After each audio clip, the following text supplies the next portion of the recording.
N E R model describe which type of schema. 4 option दिए हुए हैं, इनमें से हमें कौन सा करेक्ट बताना है।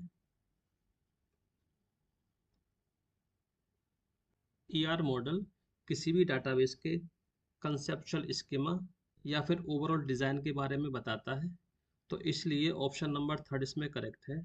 इसे मैं थोड़ा डिटेल से समझा देता हूँ। ईआर मॉडल को हम ब्लूप्रिंट भी बोलते हैं।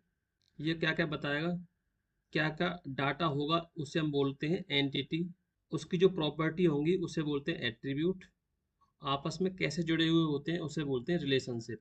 इन सभी को हमने एग्जाम्पल समझाया हुआ है। एंटिटी मान लेते हैं कि स्टूडेंट एक एंटिटी है।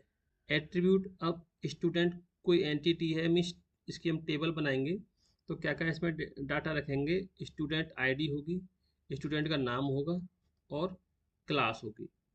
और रिलेशनशिप को कैसे बताएंगे, जो स्टूडेंट के जो एट्रीब्यूट हैं वो ये हैं, साथ ही हमने एक टेबल बनाई है एनरोल्स और एक एंटिटी ली है कोर्स।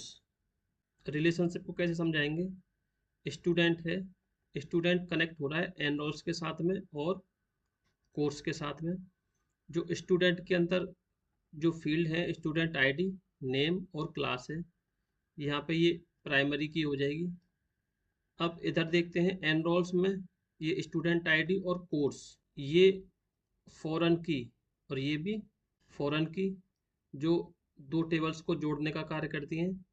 ये कोर्स है, कोर्स के अंदर कोर्स आईडी और कोर्स नेम, यहाँ ये प्राइमरी की है और यहाँ ये फॉरेन की का कार्य कर रही है, कोर्स आईडी एनरोल्स। इस तरीके से ये रिलेशनशिप को दर्शा रही है।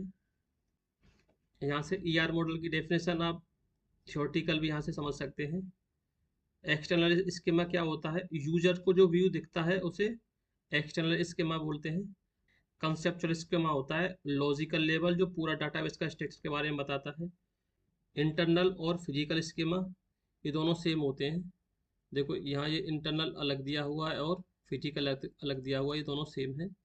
जो डाटा एक्चुअली स्टोरेज में कैसे रखा जाएगा इसके बारे में हमें इंटरनल और फिजिकल स्कीमा बताते हैं।